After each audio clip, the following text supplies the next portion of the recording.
Welcome back to my channel. आज हम बहुत ईसा कंसेप्ट देखेंगे ग्रामेटिकल एनाफोरा के बारे में। ग्रामेटिकल एनाफोरा क्या होता है और उसकी एग्जांपल्स क्या है। इस grammatical anaphora function anaphora serves as a means of avoiding clumsy repetition usually through the use of a pronoun. अब हमारे पास क्लम्सी रेपिटेशन क्या होती है कि जब हम किसी पर्सन से बात करें या हम कोई पैराग्राफ राइट कर रहे होते हैं तो इसमें हम क्या करते हैं कि एक पर्सन का नाम बार बार यूज़ करते हैं। जैसे हम यूज़ करेंगे टाइटन। टाइटन, अब हम कोई भी बात करेंगे हम बार बार कहेंगे कि टाइटन जो है ना वो इस मंथ में पैदा हुआ, टाइटन ये किया, टाइटन ने अच्छी जॉब हासिल की, ये सारी चीज़ें हम यूज़ करेंगे, हम बार बार टाइटन का वर्ड यूज़ करें। तो ये हम क्या करते हैं ग्रामेटिकल एनाफोरा के ज़रिए हम क्या करते हैं क्लम्सी रेपिटेशन को अवॉइड करते हैं।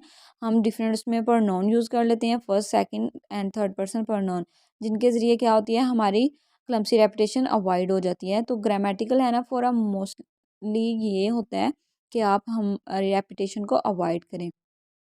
For example, Titian was born in Cadore but later move to Venice where he set up his studio.